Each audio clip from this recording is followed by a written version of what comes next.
Hello, everyone, and welcome to today's webinar. We'll get started here in just a couple of minutes, but I see quite a few of you are trickling in already. And so while we wait, feel free, hop in the chat, let us know where you are calling from, share your LinkedIn, connect, make a new friend. We love our webinars to be engaging. We want to hear your all's opinions on the topic, what you all think, what resonates with you all from what the speakers are saying, and then also leave here with some new information, some new things to maybe try. So again, we are really just happy that you all are here spending an hour with us. I know many of you probably have 6 million things on your calendars today and this week. Plenty of other things that you could be doing right now, but just really excited to have you all joining us live.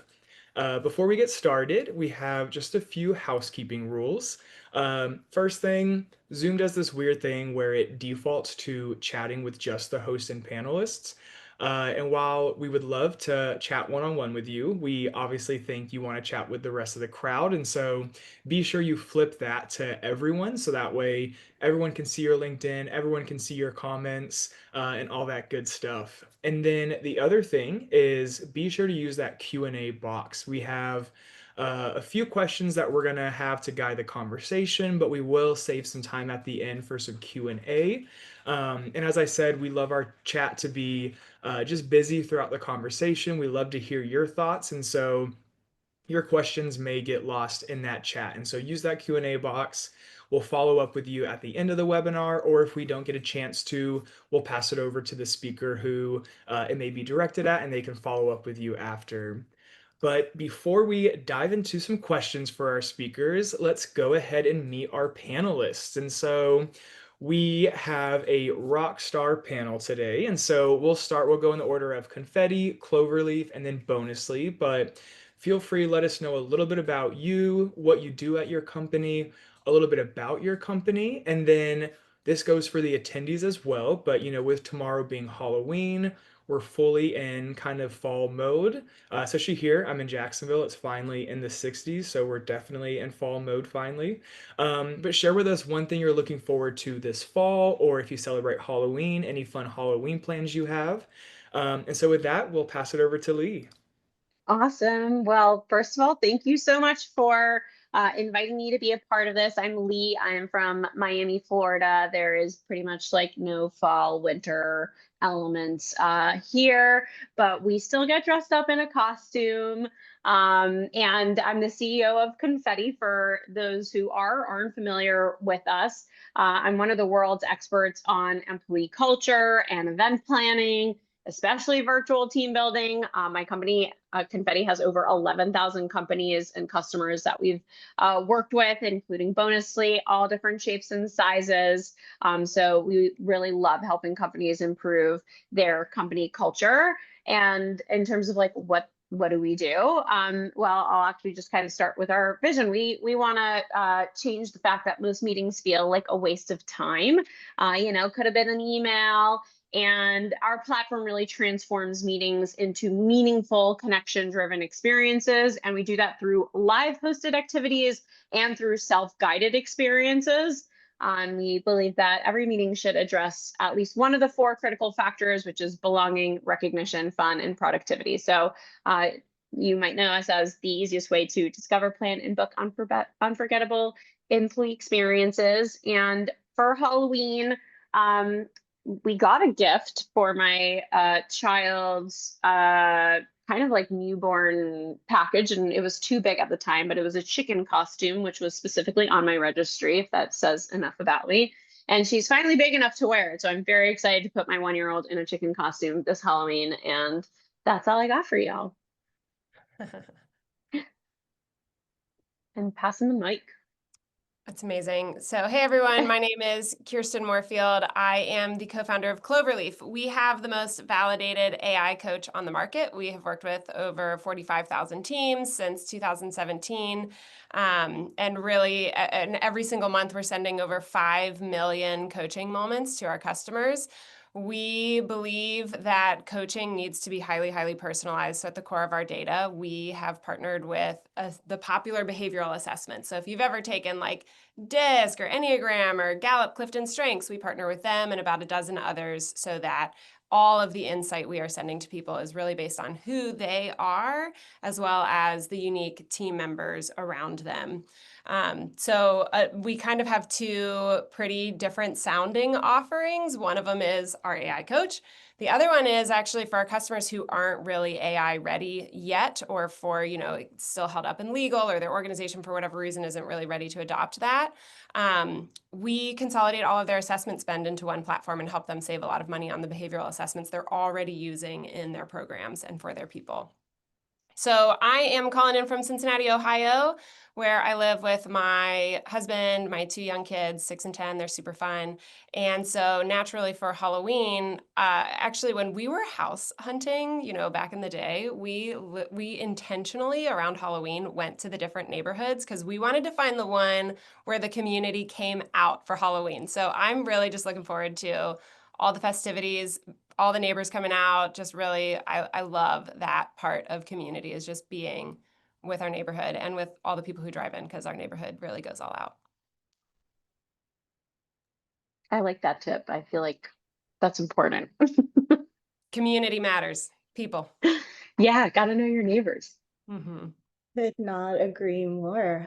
With that being said, I'm Adri. I'm our VP of People and Culture here at Bonusly. For those who may not be familiar with us, we are in the employee engagement recognition space, and our mission is really about helping to make work better, and I love hearing from our fellow friends, panelists, Lee and Kirsten, who are not only just amazing leaders, but their teams are incredible humans who are also out there making such a difference in the world of work today and how we engage with our team. So I'm so excited to be here. My role touches a little bit of everything under the sun, being in an HR tech startup, everything from working with our teams day to day on growth, enablement, supporting talent planning, also looking at, great ways to keep our people connected. We are a fully remote company. And, again, having wonderful opportunities like this to connect with other thought leaders, learn from those also that are joining this conversation today, and excited to stay in touch. My favorite thing about fall, I'm from New York, I'm in the Northeast. It is a very rainy day for those up here today, but I absolutely love everything about the colors of fall, the leaves, the pumpkins. And yeah, I'm one of those people that does love pumpkin spice lattes. I don't mind if it's Florida or wherever it might be. That's something we can get anywhere and just puts me right in the smiley season. I could not agree more, especially being from Florida. I mean, I think my first one this year was when it was still in the 80s. Um, but amazing. Thank you all so much. I have seen a lot of love in the chat for all of the companies. We didn't do this on purpose, but I think it's so fun that, Cloverleaf uses Bonusly, Bonusly uses Cloverleaf and Confetti. Like we have this nice little circle going. So we are in for a treat today. I can't wait for you all to hear from our panelists. But like I mentioned, we have a handful of questions for our panelists on the topic, just to get their thoughts, their viewpoints from their experiences, from what they may do at their company now. But we'd also love to hear from you. So in the chat, let us know your thoughts on the question. Let us know what resonates with you. But with that, let's get into our first question. And so our first question, we'll start with you, Lee.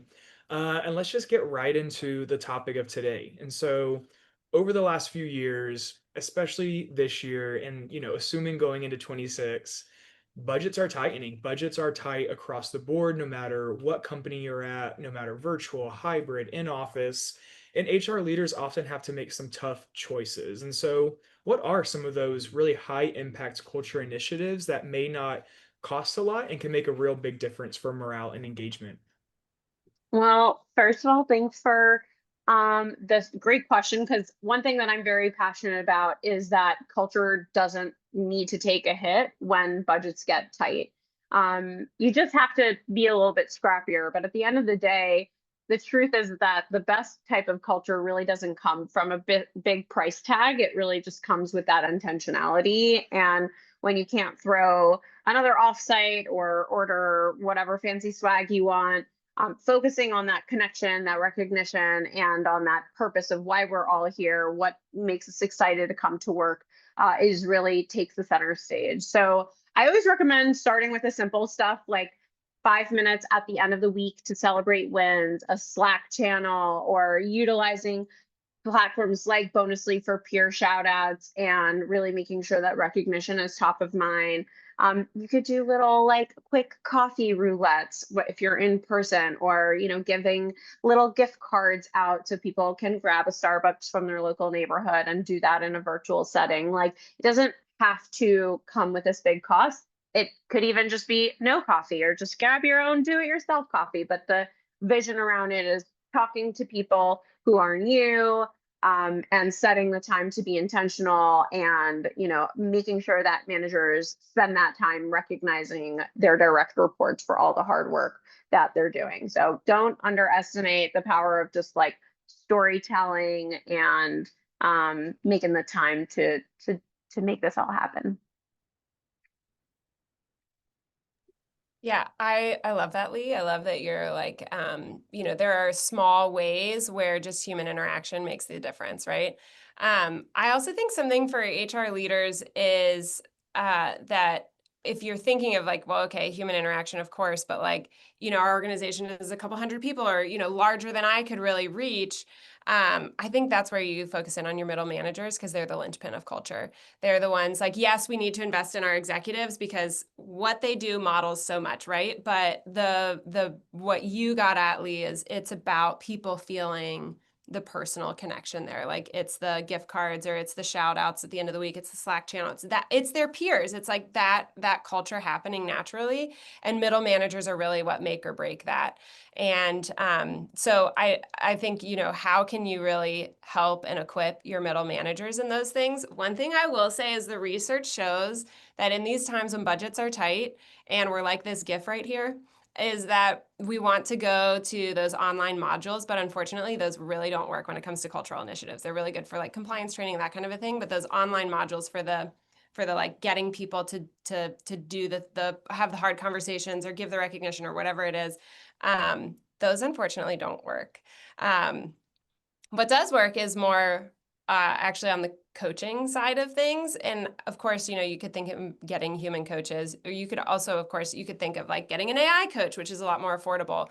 But for the people who don't have money, I think it's really like HR, how can you focus on your managers becoming those coaches to their people so that they're getting all of their people to think in the mindset of like, yeah, how do we celebrate each other? How do we like build into culture? Because culture isn't just built like one team building session at a time, it's built every single conversation at a time. And so how can you equip those middle managers to be the ones doing that, because they're in all those conversations? It's so true, Kirsten. I love what both of you shared. And what really struck me is when Lee talked about, it doesn't have to be like always these big efforts or big budgets. Like, as a leader, an HR leader who has worked in startups most of my career, there were many, many times, often, I think every single company, I was told by finance, like, we really don't have budget for this. And I had to find creative ways to make it work. And I'm a big believer that culture comes from each of us, right? Like, HR and leadership, we play a very important role in setting the tone and starting the spark of what that means.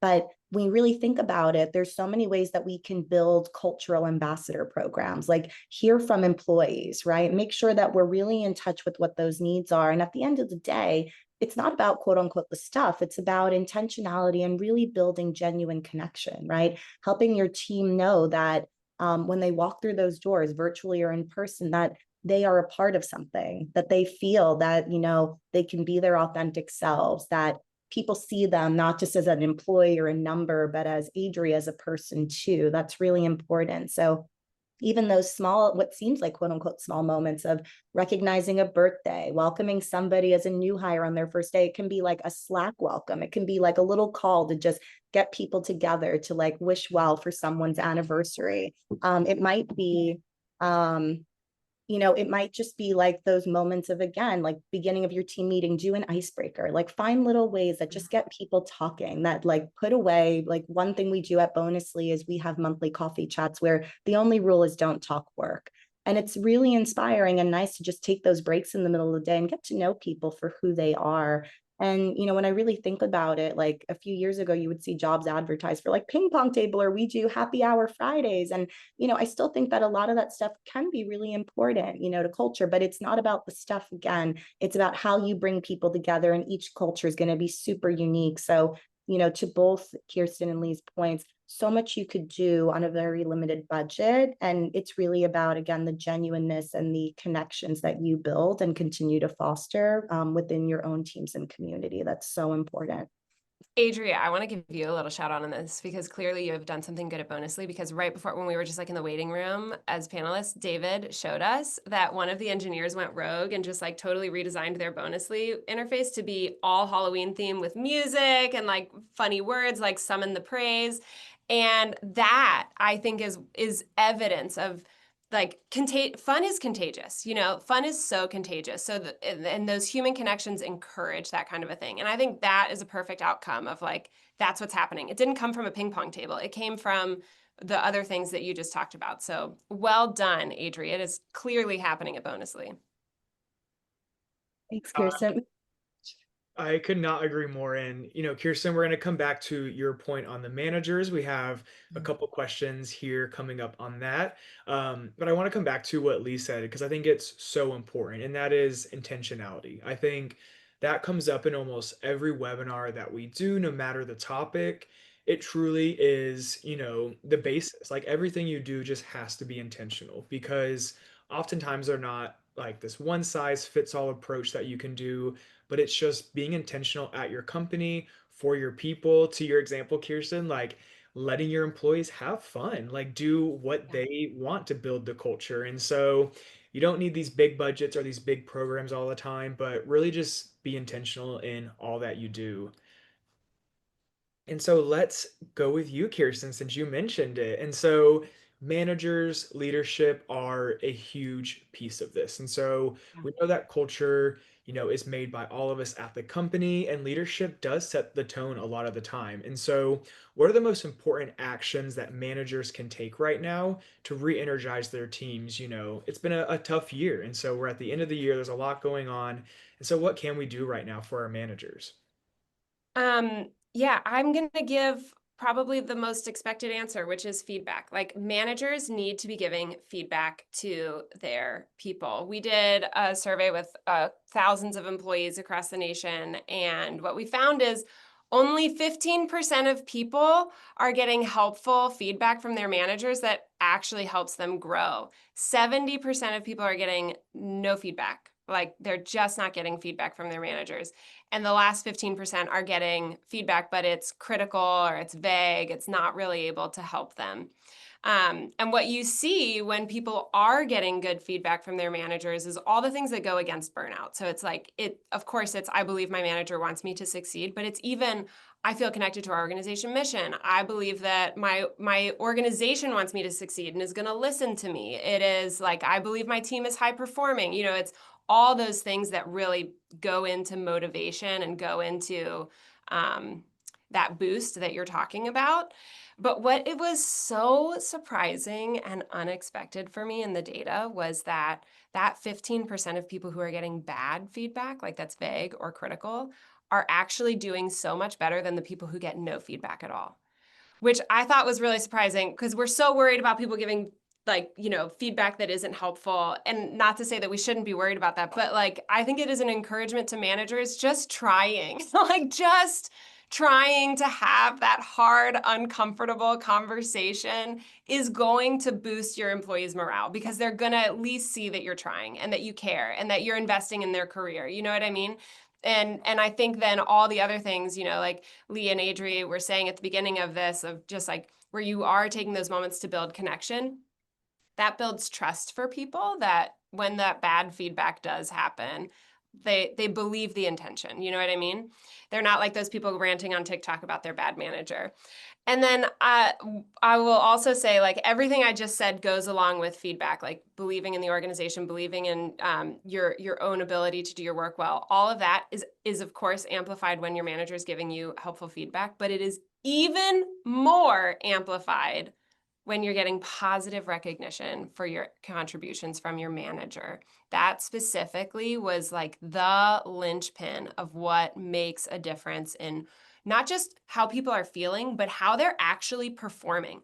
Even in cross-functional communication and collaboration, that goes up when your manager is giving you positive feedback. That goes also your ability to your not even just your ability to deal with change, but your interest in change, how you approach change, and how you view other people. Like when you're not getting positive recognition from your manager, you're more likely to think, hey, the people around me are tapping out. They are just giving up in this constant era of change and AI and all of that. But when your manager is giving you positive recognition, the entire culture starts to change. So I think obviously we all want our managers to be helpfully coaching our people on the things that the constructive side of things.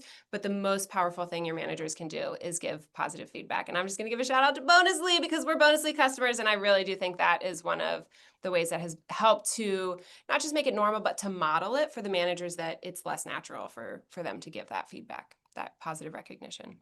Kirsten, there were so many moments where I was like, where is the heart/confetti emoji to just be like, absolutely, yes. I love everything that you shared. And it's so funny because when you hear feedback out loud, you're like, really, feedback will re-energize? But it's so true. Yes. There's so many moments, like I myself am a people manager where, you know, like Roja on my team, for example, she leads all of our finance audits. She leads our payroll. She makes sure that like our business is able to operate, run, but it's a lot of invisible work behind the scenes, right? And it's very tiring at times. And, you know, when there's moments like, I will say that 99.9% of the time she gets payroll right. On the 0.1% that she doesn't is when she gets feedback from someone else. And that's where I think it's so important to be intentional and just say, thank you so much for getting like everything right 99.9% of the time, and the 1%, you know, like we're going to work through. I think that it's so important, to your point, that we are intentional in making sure that we're energizing our teams, letting them know like the great things they're doing all along, because there's so much that happens behind the scenes,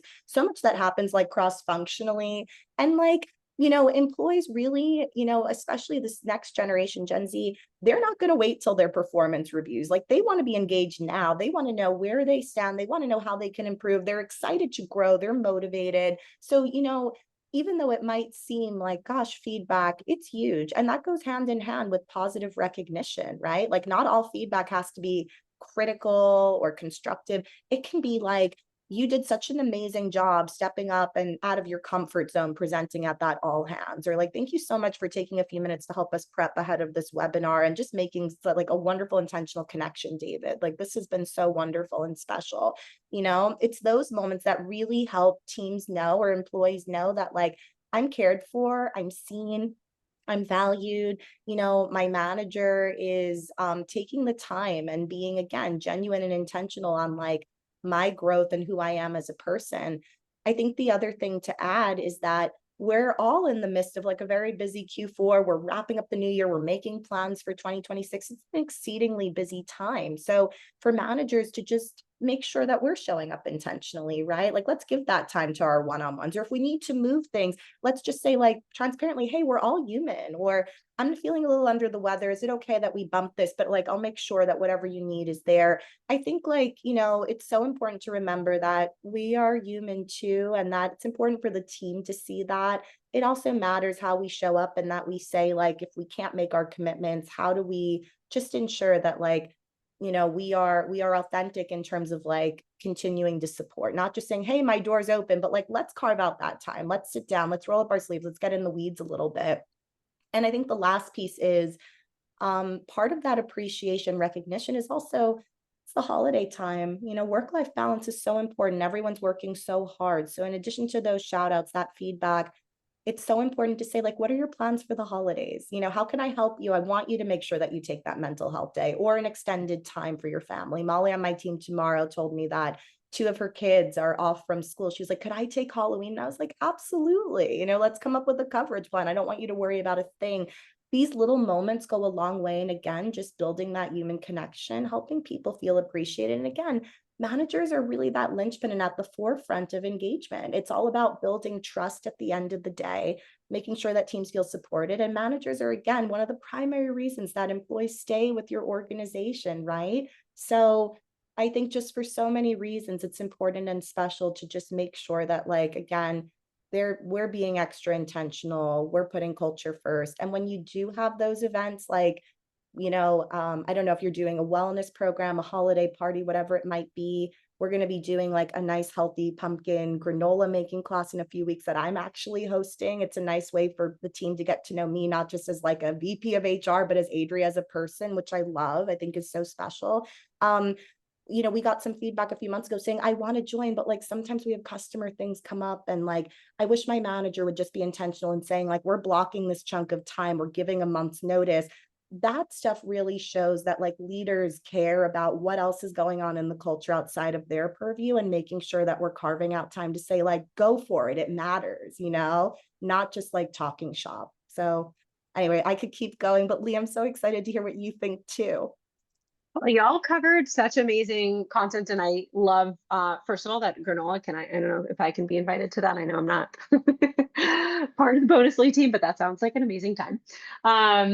And honestly, the only thing that I have to add is very much kind of, in line with what y'all have said, like, having performance reviews once a quarter, once a year, depending on what schedule you all are on, is really not always enough to satisfy everybody's like desire for like, hey, did this, project go well, or did this email that I send to a high value client go well? And really integrating intentional time, I'll keep on using the intentional word, in your day to day, week to week. So like for me, I'm not always that great at like doing it in between meetings, even though I have gotten better at it over time. So like I literally schedule every Friday, 9 a.m. to 9:30 a.m. It's a reoccurring task on my calendar, and I literally put gratitude shout outs. And often, I finish it in 5-10 minutes and I do my emails and I move on with my day. But having it as a regular weekly reminder, it pops up on my screen and I get it done. And for me, it really helps making sure that I am consistently putting different folks into the spotlight and taking time to be like, hey, you did this call this week. It was amazing. You helped me with this week. So I highly recommend scheduling that time. And then for those who feedback doesn't come as naturally to them, which that was where I was at. There is a concept called the SBI framework. It stands for situation, behavior, and impact. So situation is anchoring the time and place, like you did something great yesterday. The behavior is the observable action. So obviously it's not just that great thing, but it's like you wrote a really amazing email to a customer that was executed flawlessly when the situation was very sensitive, and the impact on what that had. So what did you feel? What did you think? Or what did you experience? So like you could say like, knowing that our customers are taken care of, which is how, I feel really makes me happy, of like how we're working or how we're behaving in front of our customers, whatever, that tailored element is. And this also works for constructive feedback, right? So you can say like, hey, when you interrupted me yesterday during the stand-up, I realized that, I shut down, and like, I would love to create an environment where I can, make sure that I can finish my thought and whatever it is. So obviously, kind of explaining here, but it allows me to be less defensive. And often, leading with that final question of like, what do you think about this, usually gets that person to also open up. So I highly recommend looking into the SBI model. And then my last kind of element on here is with managers, especially and I see this with Confetti, that like what I do to help re-energize my team is I spend some time one-on-one with my employees, alluding to everything that y'all said, but like getting to know them personally, just seeing how they're like working, how they're feeling, like where am I meeting them at, it just goes such a long way. I cannot agree more, especially with the frequent piece. I think both to Lee and Kirsten, and also Adri's point, feedback, recognition, all that needs to happen so frequent. As an IC, I should not have to wait until my yearly performance review to hear what I could have done better 10 months ago or what I did great 10 months ago. And so building those habits in, whether it's, through a platform or just coaching our managers to be able to give that feedback in the right way in the moment when it's happening. And so that leads us to our next question, which Adri will start with you on. But so, 2020 really started this, remote drive. I know many people have done it before. There's been a big swing to return to office and then back to hybrid. And so it's really all over the place. But we know that hybrid and remote work, especially, are here to stay. A lot of companies are accepting it and doing it. And, you know, we're not really sure how to build connections sometimes in those environments. And so, how can companies, I know we've seen a few questions in the chat already about this, but how can we build connection and belonging with hybrid remote teams where casual recognition moments or feedback moments or just casual moments in general are harder to come by? Such a good question, Dave. And it's so true. We were actually, the four of us, just chatting a little bit about this in our own way ahead of the webinar. And, it's so interesting that prior to 2020, maybe there was Zoom really used for conference calls and that was it, and then since then, work has evolved so much and we are all still kind of learning through like what does that mean and how do we adapt that into our own cultures, right? um what I think, again, Lee and Kirsten expressed it time and time again, but I really believe that it comes back to intentionality and, again, building those habits, right? Making sure that, like, while we're not in the same space, like Bonusly is a fully remote company. I've met David a handful of times, at like conferences, but we don't engage day to day. And yet there's such a special relationship and spark there in our way of working together. And when I think about like why that is, I really consider just the programs and the little habits that we build day to day to just get to know each other better. And that doesn't have to be like quote unquote forced family fun. It's these elements of, again, making sure that, we are finding ways to welcome people from day one. You don't have to feel like you have to be, wait to be invited to the club. Like, you're already there. You're a part of our team and our culture. So making sure that new hires feel welcome day one. We set up coffee chats. We make sure that it's not just like, this is my role in a slide deck of what I do, but like, this is who I am as a person too, right? We also, in the virtual world, have like Slack channels, right? We have a lot of families with young kids in the company, even kids that are off to college. And it's wonderful to be able to share little moments of Halloween and like see the photos, see the houses lit up, be able to like share some cute photos on the pet channel. I love this Giphy, by the way, David. This is wonderful. So, we find little ways in our day to day to just create those sparks. And I know that that can be really hard because once you hang up a Zoom call, it's like, oh, you don't have that opportunity to just grab a coffee, go for a walk. So for us, when I really think about finding these moments to just like look at casual recognition, I, again, as a leader and as a manager, bake that into like, just like Lee, setting up time on my calendar as a reminder to like make sure I chat with Molly and Roja and my team, take time to do those icebreakers, make sure that once a month at Bonusly, we do have these monthly tea and coffee chats, right? And we're putting budget behind that to say, like, even if it's a couple of dollars, like, go ahead, grab a coffee and come join us. Just talk anything but work.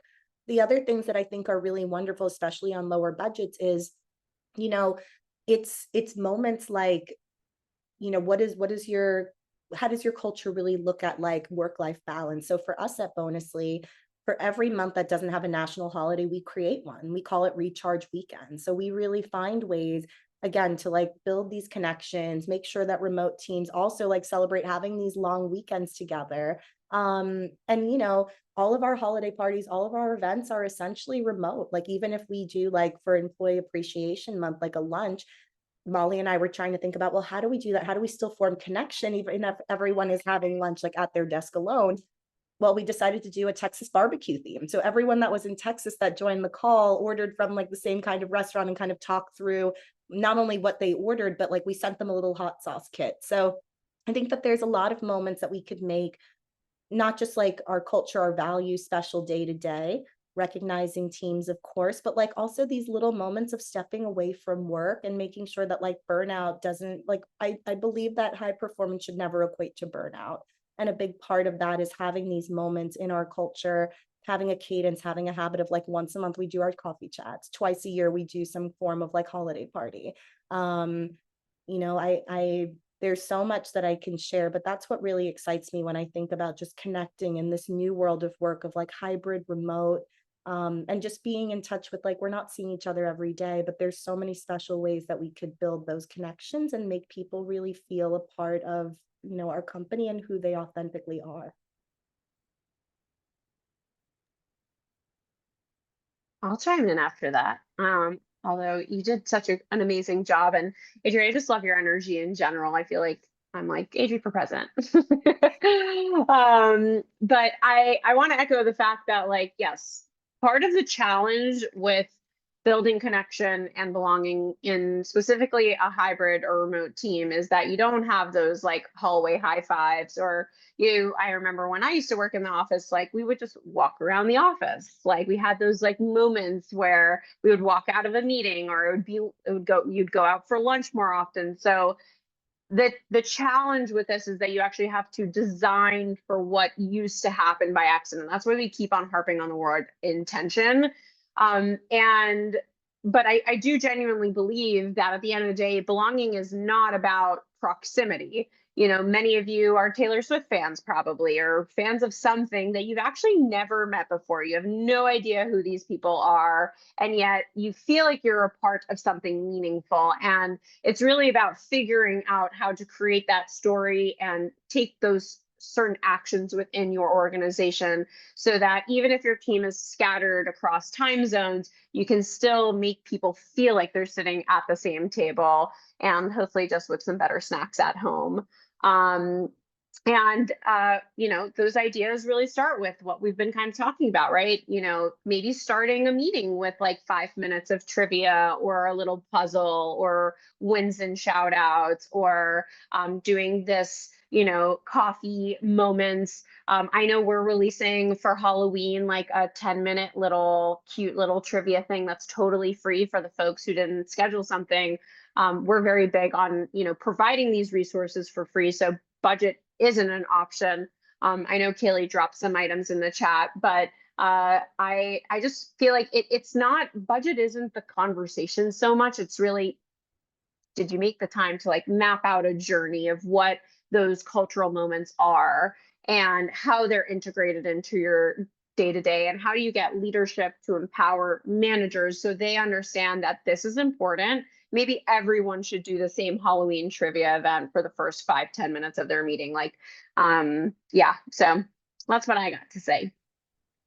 I want to offer a related but other side of the coin perspective on this, is that, when we've done, trivia, we've done a lot of those things, and sometimes we hear from people, can this please not be mandatory because I have a lot of work to do, And, at first my reaction was like, guys, but this will help you, whatever. And then I started to think about it from the perspective of, when COVID hit and the world shut down, I got people who called me and they were like, what's the best team building activity I could do? And I was like, you know what your people really, really want?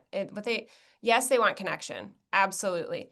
But they don't want it disconnected from the work. They want their work to be meaningful. And so one of the best things you can do is have the team be highly functional together, which of course is in all the things that Adrian Lee just said. So I won't even add to that. But the other side of the coin is also, like, especially for remote teams, like, how do you help everybody just understand what each other's jobs are? Like, who do you go to when blank, think of like ways in your organization, especially as HR, like how can you just help make some of that clearer for people? And of course, it's all the things that Adrian Lee said on just like who you are as a human beyond work, but it's also like, who are you at work? And what are the things you're especially good at? What are the things you're passionate about? So that like that cross-functional collaboration can thrive. And so that people don't feel like, oh my gosh, we're stuck in bureaucracy, red tape everywhere. I can't get anything done because it's like they were just going to the wrong person.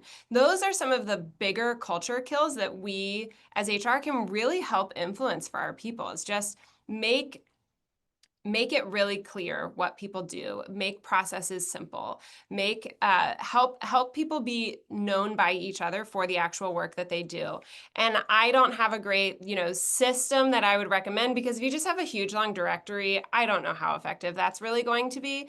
But there is this one tool that I love that I just put in the chat. It's called Spoken. It's like creating TikTok style videos by your internal people for your internal people. And I think it's one of the coolest tools out there that I think all of HR should be using, especially for like teams that feel disconnected, where you could have, a training on something in a TikTok style video by a colleague who lives on the other side of the country or the world, and they're getting to know each other by the work that they're actually doing and in a way that is helping them improve their work. I If I I'm like, we need that, Adri. And I don't know if I don't want to harp on this too much if we want to shift to the next question. But first of all, I completely agree with what you said. I don't think it's a like an or, I think it's an and. And I mentioned like earlier, like we have like four critical drivers for what we think leads to a connected and engaged team. And one of them is productivity. And the team needs to have a place for both. And I think, one of the things that Adrian and I were talking about is like, okay, sure, and I even say this as, the CEO of Confetti, where like we're most known for these like very special, magical events that can happen every once in a while, right? That every once in a while can be for some companies once a month. Some of them is just once a year. And how do you create those little elements of engagement in between those big events? I still think that, taking 2 minutes, 5 minutes, no matter how busy we are in our day, is still an important glue that keeps the team connected. And like productivity can get us so far. Eventually we need to be like, okay, who are we as human? What what environment are these people coming from, and just humanize the workplace a little bit. Yeah, and I hear that if people subscribe to your newsletter, Lee, they can get a free icebreaker suggestion every single week in their inbox. Which is Yes, fantastic. and we have, we have so many free resources. I'll actually, I'll drop it in the chat, but we launched a whole suite called the Engagement Suite, and it's really meant for self-guided experiences that can be done by any manager. It's really a manager toolkit for engagement. And I'll drop a code. You can get another freebie there. And there's like workshops, there's games, there's like training and development things like with embedded AI, like all kinds of stuff that we'll put in. But culture really first and foremost should be about the intentionality and the energy that you're bringing to the table. I always say like a team building event is not going to fix toxic culture, but doesn't mean that there isn't a time and a place for it. Absolutely. And I think, plugging all of our companies, I think each and every one of our companies definitely contributes to this as well. I mean, I use our Cloverleaf daily assessment all the time, where it tells me like, these are your coworkers, this is who you work with, this is how they work, how they operate, what they're skilled in. And I find that incredibly valuable. And then to your point, Lee, I mean, we love the Confetti like team building activities, and especially being fully remote, just being able to do these with our coworkers and get to know them. And a plug for Bonusly, obviously, just being able to have that peer-to-peer recognition to continuously shout out my coworkers and thank them for what they're doing. And so, yeah, quick commercial for the three companies, but we have two more questions for you all. And these next two are sort of focused on, okay, what's in and what's out as we, leave 2025, head into 2026, which I can't believe I'm saying out loud. And so we'll start with you, Kirsten, but, what is one cultural shift that you'd like to see become the new normal in workplaces over the next few years? And then if you want to, our different version is, what culture shift do you think we should leave maybe in 1999 or 2025? Okay, so fun fact, in last year, we had this presidential election in the US last year. I don't know if you heard, and there was this debate between, Biden and Trump.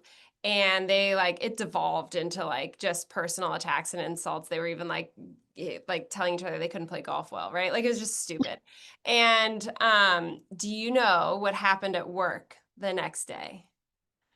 Acts of incivility at work skyrocketed, and they remained up 27% for the entire following quarter.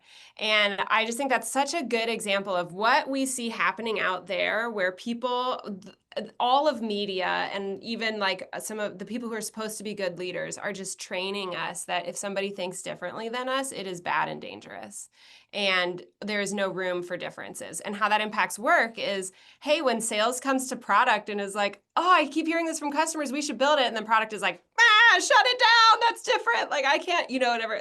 Or, product keeps saying no, and sales is just like, man, product people are just naysayers, right? That's just one example, but you can imagine how that plays out in so many different ways in the workplace, where we're not curious about different, we're just threatened by it, when really what our organizations need, especially in this time when AI is coming, literally everything is changing. I do not think HR is going to look the same in 2 years. I don't know what exactly it's going to look like, but it will be totally different.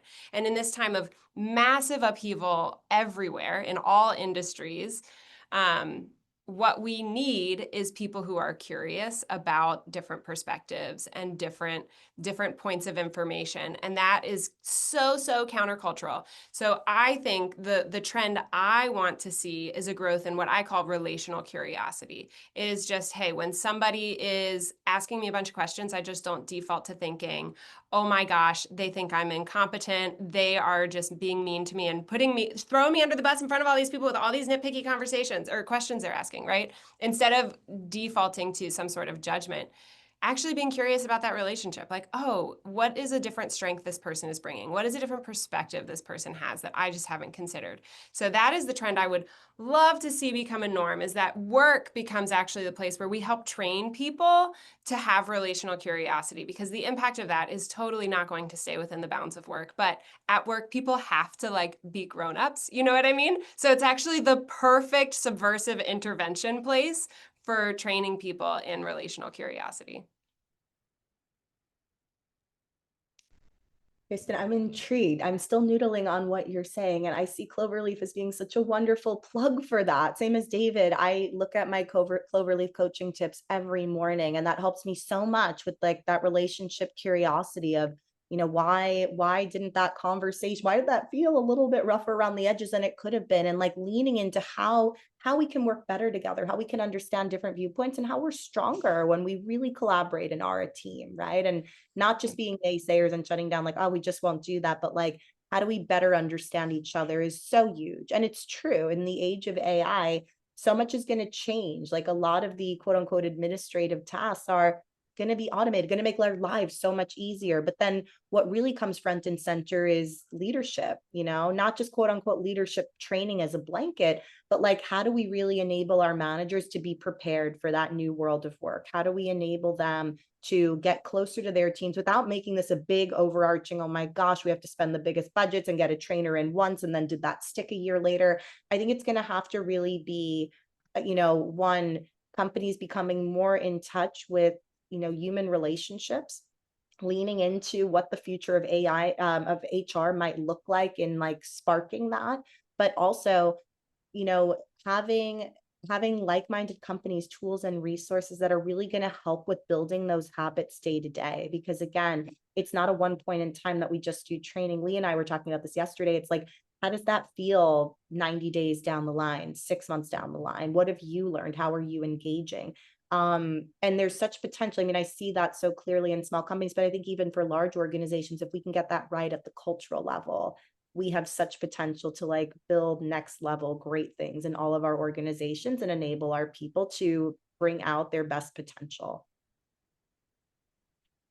I want to echo, it's very hard to beat what both of you have said, but specifically in the concept of relational curiosity, I think two things that come to mind in terms of 2026 forecasts. And we are starting to see a little bit of this already with AI note takers. And I think Microsoft launched this new facilitator mode that I heard helps create structured conversations. But I think one way to help expedite us get to that relational curiosity, it would be fun to see a world where we're able to like actually get help navigating real-time conversations with questions that you know, pop up and are integrated within like our video conferencing workplaces. And Kirsten, I see that you have a lot of facial expressions. Go We for should it. just give you just need to get a demo of Cloverleaf. That's really what just happened. But go on. I So completely yeah, agree. it's that, like, I think that's like what, you know, we need help structuring our conversations, and we need, you know, something that's very integrated within our the tools that we're already utilizing, and like specifically also with recognition, right? Moving away from just these isolated events into what I know Bodisly is working on is like real time embedded moments, things that, you know, pop up as part of your collaboration apps or your project workflows or team chat channels. Like, it's not this thing that happens every once in a while. And Lee, let's stick with you. I know you kind of hinted at it, but going into 2026, and this is the question that we'll end on. Okay, so what trend in employee engagement, recognition, anything about the employee experience, what trend do you think is going to happen in 2026, and how can the HR leaders on the call prepare for it? Ooh.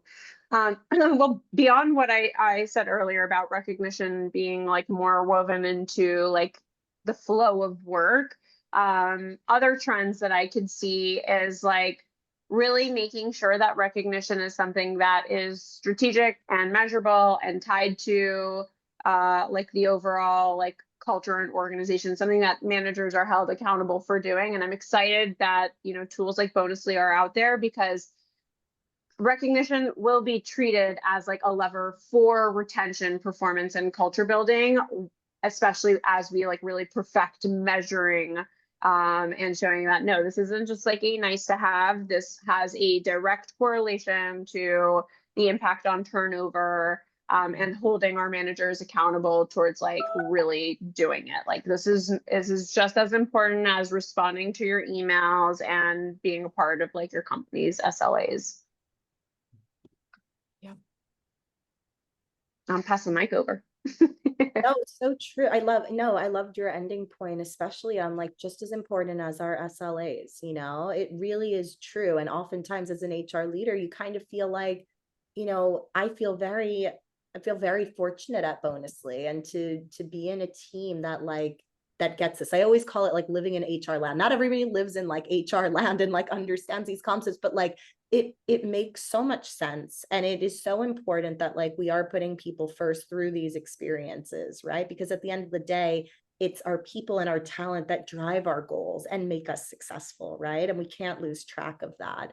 um I think for me, like a big thing that keeps buzzing is I've never had one employee ever in my HR career come to me and be like, Adria, I'm so excited to do my performance review.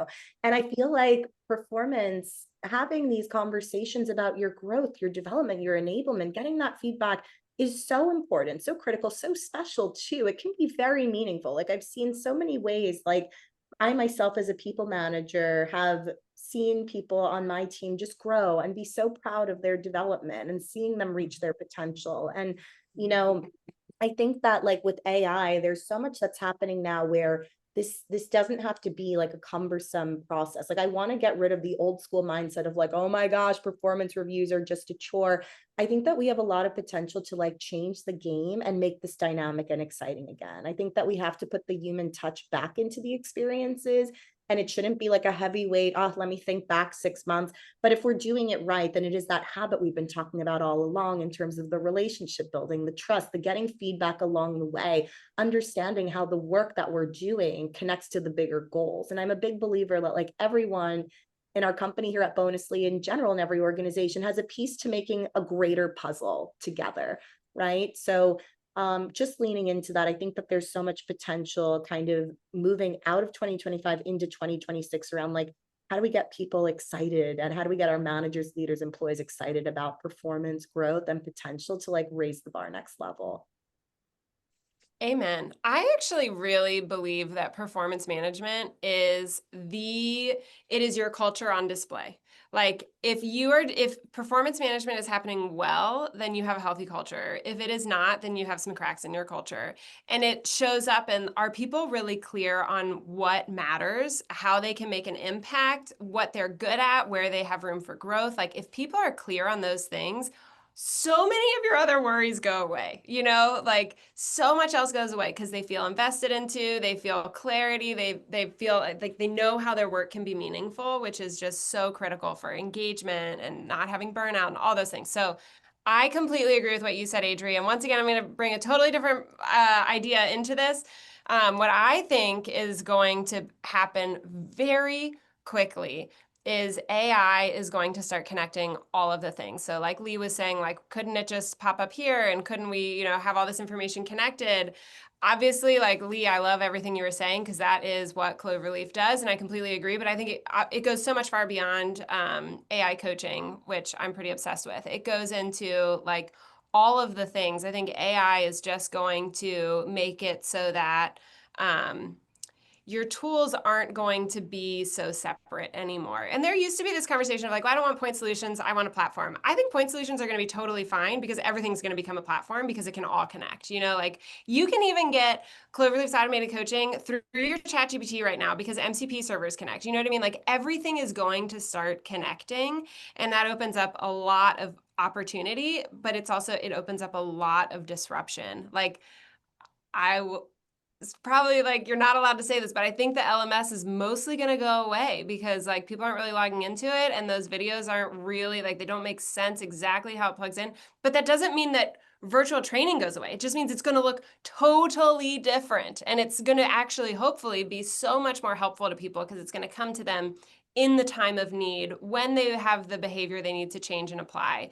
And so I think there's a lot of exciting change that is coming, but I think it's going to be painful because I think it's going to rip through so fast because executives are pushing for things that are faster than human behavior normally changes. So I think 2026 is going to be a bit tumultuous, and I think, we're going to have a happy new state, but it's going to be there's going to be some pain and chaos in getting to that. That's my prediction for next year. Well, we'll have to do a webinar this time next year and see where the predictions are. But I absolutely knew this conversation was going to be incredible. I unfortunately have some terrible news. We don't have time for Q&A, but that's totally fine. I think the attendees, myself included, learned so much from you three. We are going to launch a quick poll. I know we mentioned all of our companies for a little bit here.